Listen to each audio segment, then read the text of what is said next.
Holy cow, my voice is it coming now, or should I do this all over again? Let me do this again. Apparently, I was not coming. So, the point that I'm trying to make is that war has started all over again. Donald Trump's efforts at trying to bully Iran and opening the Strait of Hormuz, launching Project Freedom, has resulted in resumption of warfare. It is probably ending the entire peace process.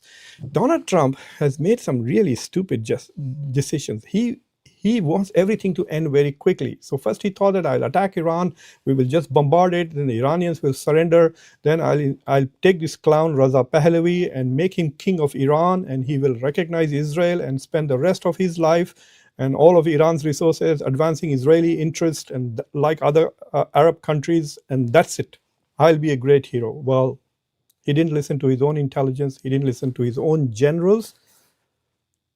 He only listened to Netanyahu. This is what American politicians do. Most of them do it because of money, the millions and millions of dollars that they get from AIPAC and other Israeli lobbies. Donald Trump has got hundreds of millions of dollars from people like Miriam Adelson and others. So all of that failed. All his claims, I have destroyed the Iranian Navy, I have obliterated the nuclear facilities, all of that is just bullshit. Okay, Iran still retains. According to the US intelligence, Iran has more missiles and more drones than the president thinks so. There's also this perception going around, especially J.D. Vance feels that Pete Hegseth is lying to the Trump, and Trump does not really know what's going on the ground. He's listening to Hegseth, who's lying to him. He's also listening to Netanyahu, who is always lying. He's the biggest liar in the world. So this is what has happened. The Iranians claim they have tried to block a US warship from entering the Strait of Hormuz. They have shot 2 missiles at that ship. And they have hit it. The Americans claim that none of the US Navy ships have been hit. On the contrary, they feel that they have engaged with the Iranian Navy and they have sank 6 small Navy boats. There's no comment from Iran about the 6 Navy boats. The US claims it has sunk 6 Navy boats. The Iranians claim they have hit a US Navy frigate with 2 missiles. The United Arab Emirates government confirms that 4 cruise missiles have been shot by Iran at UAE. 3 of them were blocked, 1 fell into the sea. There's also reports coming that the Iranians have targeted a small target in Oman, and Iranian drones have hit Fujairah, the oil base, whatever you want to call it, outside the Strait of Hormuz that UAE has. And so what's happening there is that is still on fire right now as we speak, because UAE claims they blocked the drone, but then why is it on fire? Fujairah is on fire. Probably the drone hit it. CNN is reporting that a missile hit Fujairah. UAE is saying that they intercepted a drone. Why would Iran fire just 1 drone? So anyway, maybe 1 drone got through, the rest were blocked. Not only that, the South Korean government also says that the Iranians hit a South Korean oil tanker. They hit it, they don't know whether it was a missile or a drone, but it hit the engine room. The engine room is on fire as we speak. None of the crew is injured. So we now have this whole crisis where the ceasefire has ended effectively. Both parties may pretend that the ceasefire is on, but they have ended. Donald Trump is not negotiating. He's just making new offers. The Iranians just said that, look, if you keep changing your demands, then we can't have a negotiations. Like, for example, you make a demand, then we make a counter offer, and then you make a new demand. So how can negotiations proceed? They are dealing with Donald Trump, and they're finding that, that there is no connection between the mouth and the brain. In this particular case, all he does is just tweet, and listen to Netanyahu. And Netanyahu has realized that he has this puppet and stupid puppet at his fingertips, and he's just making Trump dance to his music. But what is interesting is that the oil price has actually not moved up, and I'm quite surprised. I'm looking at it as I speak. It is still showing 113.94. So it is 114. It was 114 before, when Trump announced the Project Freedom. So so I thought, since he announced this on a few hours before the Asian markets open on Monday morning, I was under the impression that, okay, the price of oil will go down because for some stupid reason the market seems to react to Donald Trump all the time. So I thought that the price of oil will go down because Donald Trump has said the US Navy, the greatest Navy on earth, is now going to go and make sure that all the ships go through. Trump is still claiming that 2 American merchant Navy ships have gone through. I don't know that. But we do know that the South Korean ship was still parked near UAE when the Iranians hit it. That's the message to everybody. That's enough. The insurance companies are not going to risk it. And the insurance has gone up by 300, 400%. And if you don't have insurance on your ship, no harbor will allow you to come in. So even if a ship gets through the Strait of Hormuz without insurance, it will not be able to go and dock anywhere, because it doesn't have insurance apparently. And a small boat, if it's chasing it and then blows it up, then the harbor, whatever reception, is going to be stuck uh, in many ways. So that is the interesting development. So what has happened now is that Donald Trump has escalated. He first blockaded the Strait of Hormuz, and the Iranians responded by blockading the Strait of Hormuz. So effectively, they had moved away from the preconditions of the ceasefire, which was to keep the Strait of Hormuz open. Remember, about 35 ships went through. There's also a lot of rumor, which I'm not able to confirm, that in spite of the blockade, the Iranians have managed to allow about 30 plus ships to go through, mostly, I guess, going towards the US, India, and China, which are hugging the coastline. So they're hugging the Iranian coast, and they're hugging the Pakistani coast, and then they are hugging the Indian coastline, and they're staying outside international waters. So Iranian ships are going this way across Iran and then Pakistan and then through Indian waters. And because those ships are not in international waters, the US is, I guess, not attacking them. I don't know why the US would hesitate, as if international law and norms restricts Donald Trump or Pete Hegseth. I mean, every day they are making threats which are contrary to international norms and principles, destroying power plants, schools, universities, infrastructure, civilian. They're threatening to destroy civilian infrastructure. That is a war crime. I mean, this is the only time I've seen a government say, we are going to commit war crimes. Because they know that international law cannot be enforced on the US or Israel. Israel just committed a genocide with no consequences. On top of that, the whole world is trying to protect the Jewish community. So why will Israel pay any attention to international law?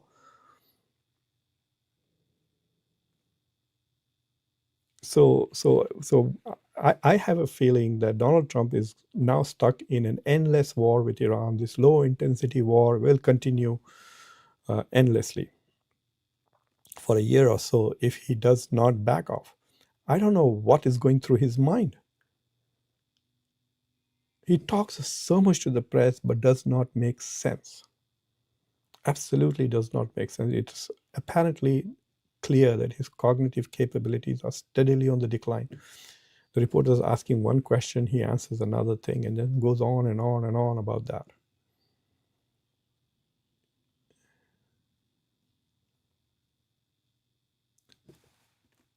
The original demands. See, there are two kinds of things that are going on. One is the serious demand from the US, one is the bullshit from Trump. The bullshit is about regime change, destruction, this and that. But the real demands really are, which are the Israeli demands. I mean, Trump is just a servant, keep that in mind. Okay, he's not the boss, he's the servant of Netanyahu. So what does Netanyahu want is the key question. Netanyahu wants an end to Iran's nuclear capacity, which is current, and an end to Iran's capacity to develop nuclear capability. It basically wants Iran to give up nuclear science.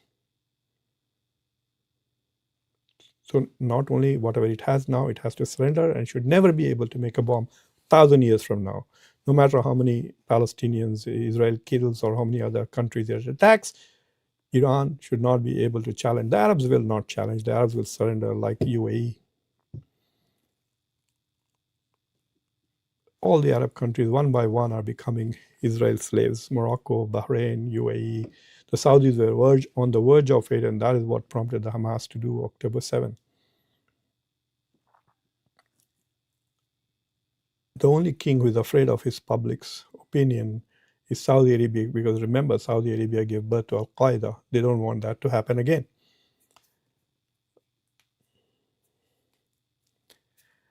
So, what's going to happen is that unless there's some progress on the negotiations, the assumption that the blockade is going to hurt Iran and bring it to the table, it could. It is definitely going to hurt Iran's economy. Iran's economy in dollar terms is about $400 billion. It's so small. It's one third of US defense budget, or less than half of US defense budget. It's a very small economy. And 10% of that comes from oil exports, which is $40 billion. So prevention of that will hurt Iran by $40 billion in a whole year. But Iran is now finding alternative land routes. It seems there's a new 6 routes open through Pakistan going to Pakistani ports. And then they are already beginning to ship oil by land to China. And China is standing firm, unlike India, which says, okay, fine, you said stop buying oil from Iran, we will stop buying oil from Iran. You said, okay, give up Chabahar port, we give up Chabahar port. And Iran, whatever America says, Narendra surrender is accepting it. But the Chinese have said, no way. They said, we don't accept your sanctions on Iranian oil. They are illegal, which is true. It's a unilateral. I mean, the US does not have jurisdiction over Iran or Russia or China. The only reason why the US is able to issue such sanctions is because it can punish people because of the dominance of dollar and the international payment systems, like using SWIFT, etc. So the international systems that the United States has created, now it is using them as weapons against other countries, which will in the future, countries will be reluctant to join the international systems that the US wants to create.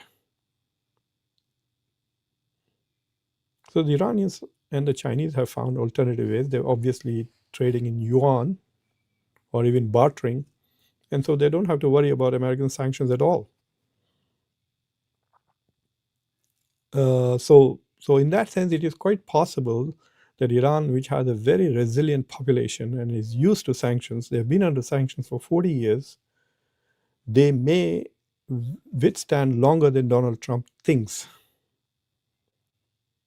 So they'll just hang in there, but can the Americans hang in there? This summer season is when Americans drive a lot, okay? Absolutely. I was just planning a trip to Chicago. And I drive an electric car, so I have a Tesla. I can drive through, but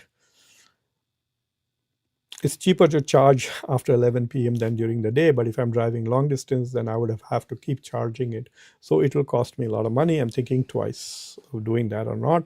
I actually have to check and see if the cost of charging has gone up or not. I've not verified that, but the gas has gone up. In Chicago, it's $6 a gallon. It used to be $3. It's nearly doubled it. In some places in the United States, everywhere across the board, it's gone up from 25% to 35%. In some places, even more than that. And all Americans who are going to be driving are going to hate this. We don't have a good public transport systems. Yes, some cities like New York have a good metro system, but if you want to travel in this country, like in my house, there's no way. You cannot go and get a cup of tea anywhere without having to drive. There are no buses, no trains, nothing. And the distances are quite far. You can't just walk. You just can't walk. I'll have to walk at least a mile to get to the nearest gas station where you can get coffee and everything else. So that will be like a 40-minute trek going and coming. So we drive everywhere, and that's going to cost a lot. It's going to make a lot of people very angry. I had recently prepared a chart. If I still have it, I will share it with you about how the prices in the US have been going up as a result of this. I have this thing. Uh, I don't know whether I still have. Yeah, I just found it. I will share it with you. Okay, this is slightly older, which means things have gone up more. So in this, you can see the biggest and the highest uh, gases. Okay, so everywhere it has gone up. California, Washington, even this. This is at least I've taken till only April 30th. Okay, so today is May 4th, but 4.11 was the national average. Before that, it used to be 2.9191. So it's gone up by $1 20 cents, and $1.20 on $2.90 is pretty high. We are looking at 30 to 40%. So that is how much the gas prices in the US has gone. Will Americans tolerate? No. Americans are not used to hardship. People don't understand that. Americans think that they have a hard life. Even the poorest of Americans live comfortable life. They have air conditions, they have heaters in the winter, air conditions in the summer. The cars are air conditioned. you know like my house is always 68-degree Fahrenheit. It doesn't matter whether it's winter or summer. The weather is just like this. And so the only time I experience the weather is when I walk from my house to the car. And now the cars are all sophisticated. We can turn on the heater or the AC before we go to the car, so the temperatures are at what we want. So Americans are not used to hardship like the Iranians are. So this is going to create a lot of problems for Donald Trump, where Americans start getting pretty upset about the economic situation as we get closer and closer to the midterm. The Republicans are all get very nervous. Many Republicans are resigning.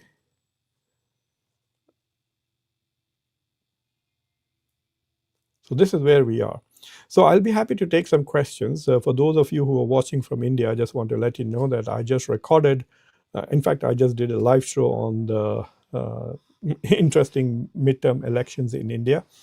Do go and take a look at what has happened.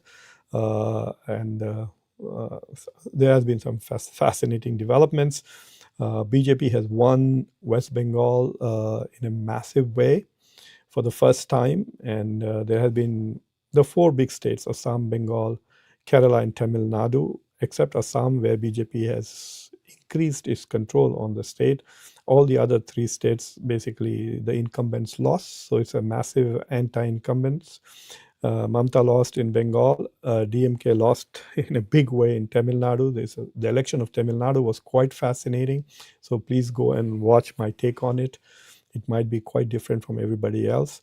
And of course, Congress won Kerala. So we have new winners in all the states. Congress in Kerala, Vijay in his new party in Tamil Nadu, and BJP in Bengal. These are the new changes, and BJP holds on to the state of Assam. But more interestingly, if you look at the map, the south remains still BJP free, but the entire South from east to west in India now, except maybe Chhattisgarh and a couple of 2 or 3 states in the north, like Punjab, Kashmir, and Himachal Pradesh, everything else is now controlled by the BJP. So anyway, you can watch that. If there are any interesting questions here, I'll be happy to address them. Sorry about the voice. I don't know what I did. I don't know how I blocked it. Anyway, but I appreciate the fact that you guys hung in there for a while. Okay, so I see a lot of no voices. I really, really am sorry. That's an interesting news. So the ship that the U.S. had seized, they have handed the crew to the Pakistanis apparently. There's an interesting question here. I don't understand how the Indian government managed to keep the petrol and diesel prices low during this crisis while prices increase across the. Well, India had strategic reserves, I think, for about a month or two. So they were using those strategic reserves. The second thing is that the Indian government stopped exporting oil and told people to supply the domestic market. The BJP government was determined to make sure that the prices did not go up domestically while this all these elections are taking place. Can you imagine what would have happened in Bengal or other, even in Assam, if the price of gas, petrol, diesel, and gas cylinders had gone up? But now apparently the prices are beginning to go up. The price of the gas cylinder for domestic purposes has gone up by 60 rupees. The price for the commercial one, which used to be around 2,000 per cylinder, has gone up by 900 plus to about 3,000 rupees. Uh, the price of diesel has gone up a little, but they're still keeping the price of petrol control. What the Indian government is doing is it is forcing the public sector oil companies to basically absorb the losses. I don't know how long this is going to be, but they are going to do that. Unlike in Pakistan, where the Pakistani government is just extending it to the Pakistanis. So apparently, if the oil price goes up, the price on the gas station is going up in Pakistan. If the oil price goes down, it's going down, which means that the government is basically out of the business. And so the market is determining the oil prices in Pakistan, and they're in a really bad shape. I was on a couple of Pakistani shows, and I could see that their internet is not doing well. They're running out of power. In fact, one show had to reschedule, and he was saying, "So, sir, we are going to be blackout. Can we do the show a bit early?" So yes, the crisis is going to go up. Whether the public gets higher prices now or later, the government, the Indian economy is going to be already paying a price, because it's not just the Indian economy, all the economies in the world, including the US, are paying. The only beneficiaries are really the Russian economy at the moment, which is selling price oil at market price for a change. Otherwise, for the last 3 years, they were selling it at a discounted price because it was not legal for them, or the US was not allowing them to sell oil, and so were the Europeans. Uh,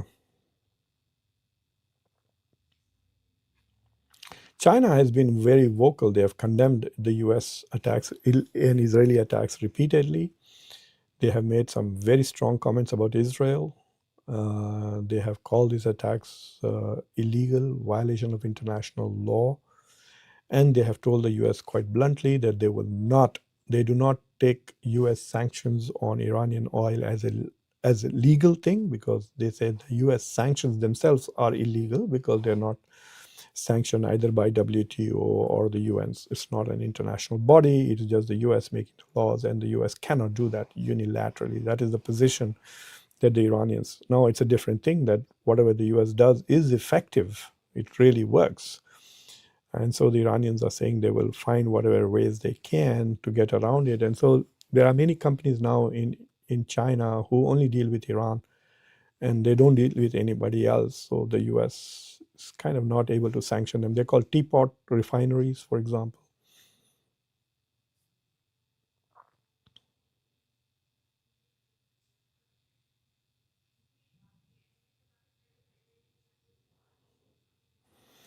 I don't know what you think, what you mean by that. Someone has to absorb the loss.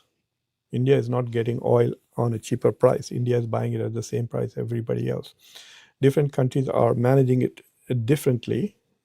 So I have not checked what the prices of oil are inside China. So I cannot speak to it directly, but I will take a look at it, and maybe in subsequent shows I will answer this. It's not magic that India is keeping the prices down. It just means that the government is absorbing the loss, which means that the money that they could be using for buying votes and all these reveries, this is a reverie, you can say, keeping the price down. So that's a good question. Why not? Because ultimately they are scared of the US, all of these countries. Russia and China could have openly supplied Iran. Like, for example, Iran doesn't have a single S-400. If Iran had a few S-400, it would have been good for Iran as well as for Russia. They could have tested it, right, to see how S-400 works against the F-35s. But Iran had not.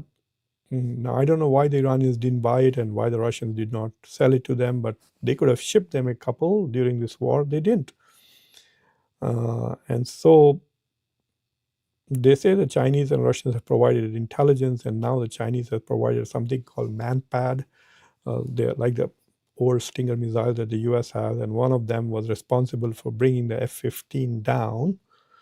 But we will see if the war begins seriously. We will know whether China has supplied some weapons, if Iran is able to fire them at the US and Israeli Air Force. We will know whether they hit or not. We will know. The Americans will talk about it and scream about it, and maybe sanction China in some way.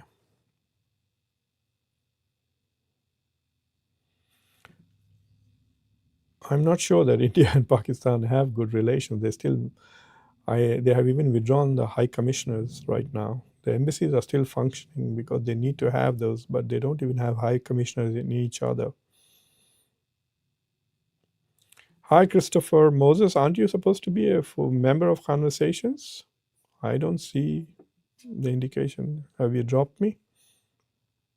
Tamil Nadu elections, yeah, I find that pretty fascinating, especially because the Tamil Nadu has been doing well economically. It's one of the best performing states in India, has GDP which is close to 4,000 plus dollars. Tamil Nadu is 5 or 6 times richer than Bihar and 3 to 4 times richer than UP.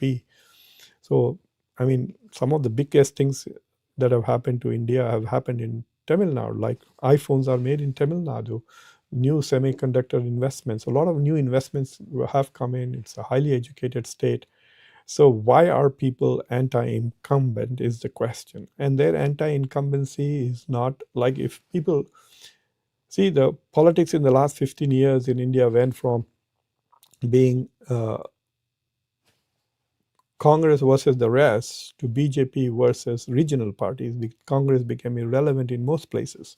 So it was BJP versus local parties, with Congress always finishing third in most states.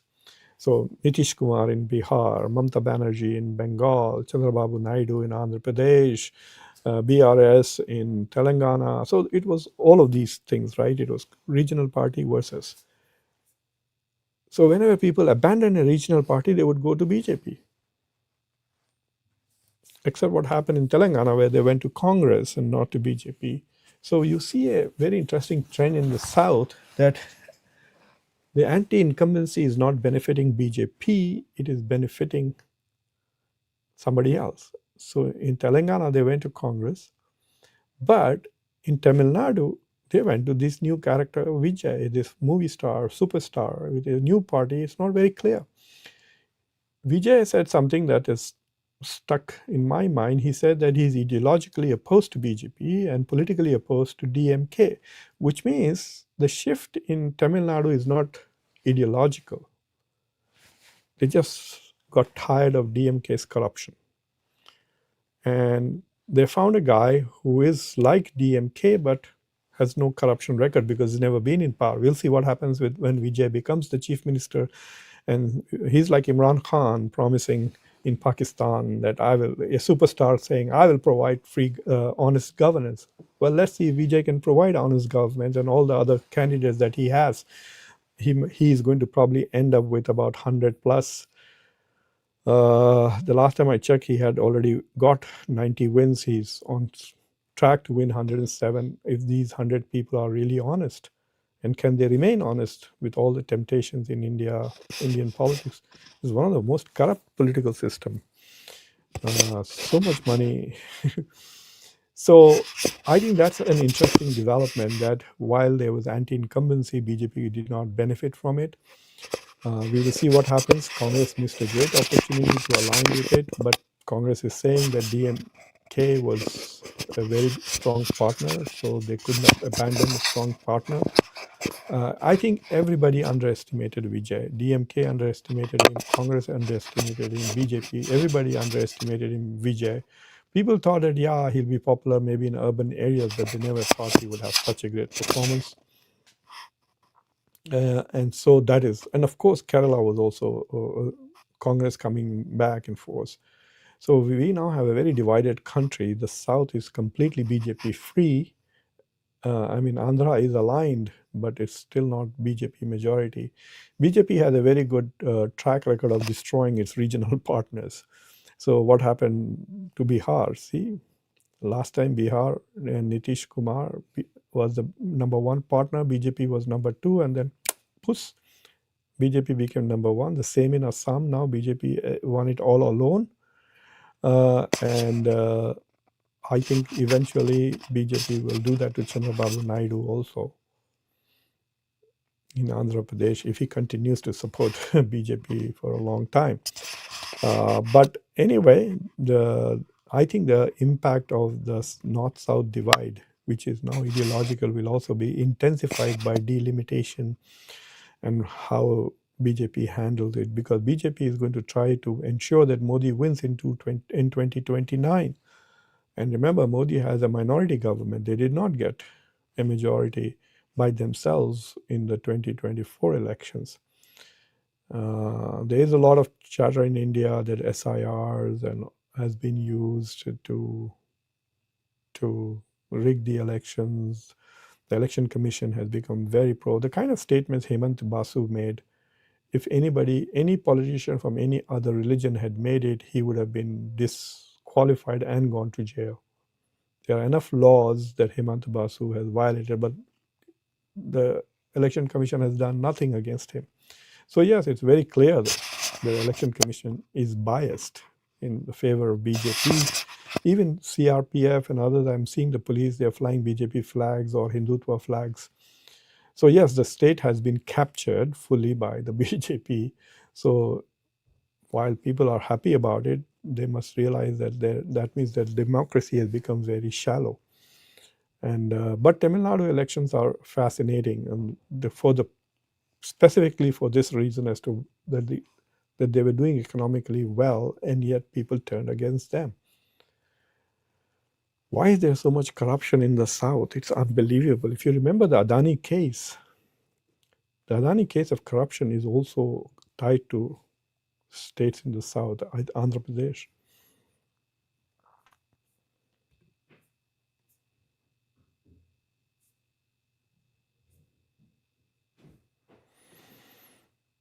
I don't know whether he was the most corrupt prime minister in the history of Pakistan, but he became corrupt, no doubt about it, because he brought in people. He took people from other parties into his party. They were corrupt when they were not part of Pakistan Tehreek-e-Insaf. So they came into Pakistan Tehreek-e-Insaf, they became corrupt. It's like BJP taking all these 7 jokers from Aam Aadmi Party. They are corrupt. That's why they left their party to join BJP, and now they are in BJP. In fact, I remember reading an article, I don't remember, some time ago, that a lot of people who left their parties and went into BJP actually did better than people who have been in the BJP for a long time. And many of them were actually corrupt. And so the ED and the CBI were investigating them. So they joined the so-called BJP's washing machine. And so they went through the BJP washing machine, became part of BJP, and where their cases were dropped against them. But if you're taking corrupt politicians into your party, it'll become corrupt too. So Imran Khan, whether he maybe personally may not have been corrupt, but he was surrounded by corrupt people. Plus, he used the army. The army, he was not elected. He was selected by the army.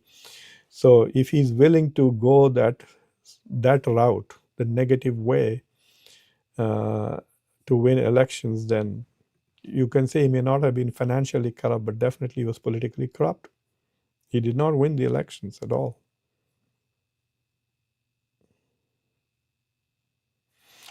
All right.